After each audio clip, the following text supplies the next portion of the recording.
Hi friends, ఎలా ఉన్నారు? Motivation video please like, share and subscribe. Swapna చాలా అందమైన అమ్మాయి. ఓ రోజు పెళ్లి చూపుల్లో స్వప్నాన్ని చూసిన గోపి తొలి చూపులోనే మనసు పారేసుకున్నాడు. ఒకరికి ఒకరు నచ్చటంతో సంబంధం ఖాయం చేసుకున్నారు. ఓ రోజు పెద్దల సమక్షంలో తాంబూలాలు కూడా పుచ్చుకున్నారు. గోపి స్వప్నలకు ఒక మంచి ముహూర్తాన పెళ్ళయింది. ఆ రోజు మొదటి రాత్రి సిగ్గుపడుతూ పాల గ్లాస్ తీసుకుని గదిలోకి అడుగు పెట్టింది స్వప్న. తలెత్తి భర్తని చూసి షాక్ అయింది. మల్లెల మంచం మీద కూర్చుని నా కోసం ఎదురు చూస్తూ ఉంటాడు అని ఆలోచిస్తూ లోపలికి వచ్చింది. తీరా చూస్తే అతను ల్యాప్టాప్లో బిజీగా ఆఫీస్ వర్క్ చూసుకుంటున్నాడు. ఈ రాత్రి కూడా పని చూసుకోవాలా అనుకుంటూ మంచం దగ్గరికి వెళ్ళి నిలబడింది. స్వప్నని చూసిన గోపి ల్యాప్టాప్ తీసి పక్కన పెట్టి చేతిలో ఉన్న పాలు తీసుకుని సగం తను తాగి మిగతాది భార్యకి ఇచ్చాడు. సరే పడుకో అని అన్నాడు. కనీసం ప్రేమగా కాసేపు మాట్లాడాలని కూడా లేకుండా ఇలా బిహేవ్ చేస్తున్నాడేంటా అని అనుకుంది. ఒక్కసారి లేవండి అని అంది. లేచి నించున్నాడు. అప్పుడు కాళ్ళకు నమస్కారం చేసింది. నువ్వు సుఖపడి నన్ను సుఖపెట్టు అని ఆశీర్వదించాడు. స్వప్నని మంచం మీదకి తోసేసి కట్టే కొట్టే తెచ్చే అనే విధంగా కాసేపటికి ఆ పని ముగించేశాడు. పని అయిపోయిన తరువాత మళ్ళీ తన ల్యాప్టాప్ తీసుకున్నాడు. పని జరిగాక కాసేపు ముద్దు ముచ్చట కూడా లేదు. మరి ఇలా ఉన్నాడేంటి అని అనుకుంది. ఆ రోజు నుండి ప్రతిరోజు అదే తంతు. తన అవసరం తీర్చుకోవడం తప్ప భార్యతో ప్రేమగా మాట్లాడిన రోజు లేదు. ఓ రోజు గోపి ఆఫీస్ పని మీద దుబాయ్ వెళ్ళవలసిన అవసరం వచ్చింది. భార్యతో నేను ఒక వారం రోజులు ఊరు వెళ్తున్నాను, తిరిగి వారంలో వస్తాను, నువ్వు జాగ్రత్తగా ఉండు అని అన్నాడు. ఇంట్లో నేనొక్కదాన్ని ఎలా ఉండనండి అని ముఖం మార్చుకుంది. ఏమీ భయపడకు, పైన పోర్షన్లో భార్యాభర్త అద్దెకు ఉంటున్నారు కదా, ఆమె నీకు తోడుగా ఉంటుందిలే, నేనెంత వారం రోజుల్లో తిరిగి వచ్చేస్తానుగా అని వెళ్ళిపోయాడు. పై పోర్షన్లో అద్దెకు ఉంటున్న అతని భార్య తన తల్లికి ఒంట్లో బాగోకపోతే తను కూడా పుట్టింటికి వెళ్ళింది.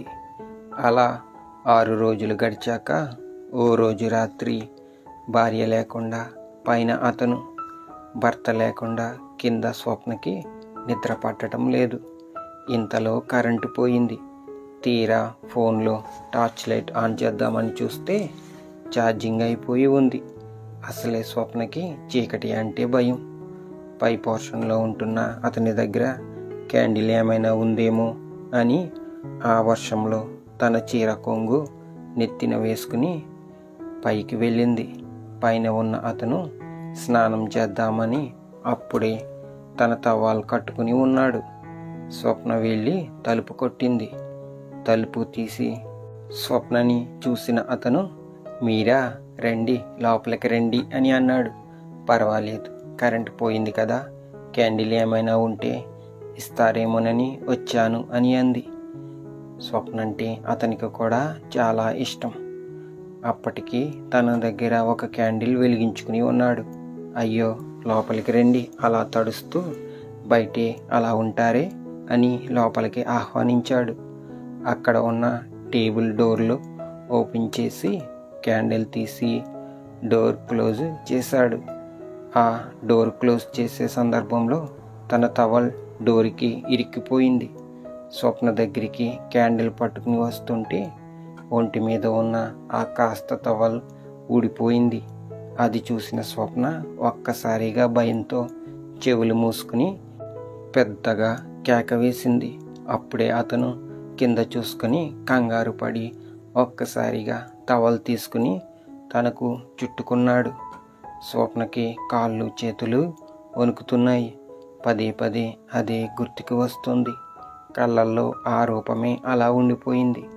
అతను దగ్గరికి వెళ్ళి క్యాండిల్ ఇస్తున్నప్పుడు స్వప్న చేతిని తాకాడు. ఇంతలో స్వప్నకి ఒక్కసారిగా ఒళ్ళంతా కరెంట్ షాక్ కొట్టినట్టు అయ్యింది.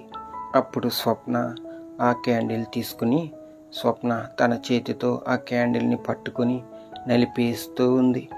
అప్పుడు అతను స్వప్నకి ఏం కావాలో అర్థం అయ్యింది. దగ్గరికి వెళ్ళి స్వప్న భుజం మీద చెయ్యి వేసి బెడ్రూమ్ వైపుకి తీసుకుని వెళ్ళాడు. స్వప్న కూడా కాదనలేక తన కూడా వెళ్ళింది. లోపలికి తీసుకుని వెళ్ళి డోర్ లాక్ చేశాడు. ముందు తన చేతులకి పని చెప్పాడు. దొండపళ్ళకి గాఢంగా ఒకటి ఇచ్చి తన ఆకలి తీర్చుకుంటున్నాడు. ఇంతలో స్వప్న నోటి నుండి పెద్ద అరుపు ఒకటి వినిపించింది. ఆ రాత్రంతా స్వప్న అక్కడే ఉండిపోయింది. బయట బాగా కురిసి వర్షానికైనా అలుపు వచ్చి ఆగిపోయింది. కానీ అతనికి మాత్రం అలుపు రాకుండా ఆ పని చేస్తూనే ఉన్నాడు. ఇంతలో కోడి కూసింది. తెల్లవారిపోయింది అని స్వప్న కిందకి దిగి దుస్తులు సర్దుకొని కిందకి వెళ్ళిపోయింది. అప్పుడు కాసేపటి తర్వాత మళ్ళీ కాలింగ్ బెల్ మోగింది.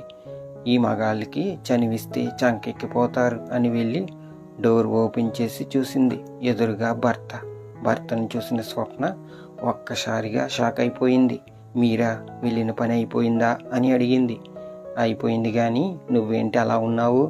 రాత్రంతా నిద్ర లేనట్టు ముఖమంతా పీక్కిపోయింది, కళ్ళేమో ఎర్రగా ఉన్నాయి, బాగా నీరసంగా ఉన్నావేంటి అని అన్నాడు. అప్పుడు కంగారు పడిన స్వప్న అది రాత్రంతా కరెంటు లేదండి, నిద్ర పట్టలేదు, అందుకే ఎలా ఉన్నానని కవర్ చేసింది. ఇంతలో పైనున్న అతను హుషారుగా కిందకి దిగి స్వప్న దగ్గరికి వస్తున్నాడు. స్వప్న భర్తని చూసి ఒక్కసారిగా ఆగిపోయి, ఇతను ఇప్పుడే వచ్చేయాలా, అబ్బా చీ, ఇంకొన్ని రోజు ఆగి రావచ్చు కదా అని అనుకుంటూ పైకి వెళ్ళిపోయాడు. ఇంతలో స్వప్న స్నానం చేసి వచ్చి టిఫిన్ రెడీ చేసింది. గోపి కూడా స్నానం చేసి వచ్చి భార్యకు టిఫిన్ తినిపిస్తున్నాడు. ఒక్కసారిగా స్వప్న కళ్ళల్లో నీళ్లు తిరిగాయి. అప్పుడు స్వప్న, నేను ఆఫీస్ పని మీద బిజీగా ఉండటంతో నిన్ను అస్సలు పట్టించుకోవట్లేదు. నేను కష్టపడుతుంది మన కోసం, మనకు పుట్టబోయే పిల్లల కోసమే కదా, అర్థం చేసుకో అని అన్నాడు. నువ్వు అర్థం చేసుకుంటావులే, నీలాంటి భార్య దొరికినందుకు నాకు చాలా సంతోషంగా ఉంది అని భార్యని దగ్గరికి తీసుకుని అన్నాడు. ఆ మాట విన్న స్వప్నకి ఒక్కసారిగా తన మీద తనకే అసహ్యం వేసింది. ఎంత పెద్ద తప్పు చేశాను అని కుమిలిపోయింది. అప్పుడు భర్తతో, ఏవండి, ఎందుకు ఏమిటి అని అడగకండి, పైన ఉన్న వాళ్ళని రూమ్ ఖాళీ చేయించండి అని అంది. అప్పుడు గోపి, బహుశా వాళ్ళు వాటర్ ఎక్కువగా వాడేస్తున్నారేమో అని అనుకుని సరే అలాగేలే అని అన్నాడు. ఆ రోజు నుండి మళ్ళీ ఏ తప్పు చేయకుండా భర్తను ఎంతో ప్రేమగా చూసుకుంటూ భర్తతో ఎంతో ప్రేమగా నడుచుకుంటూ ఉంది Swapna. Thank you for watching. వీడియోని లైక్ చేయండి, షేర్ చేయండి. మరిన్ని వీడియోల కోసం మన ఛానల్ని సబ్స్క్రైబ్ చేయండి.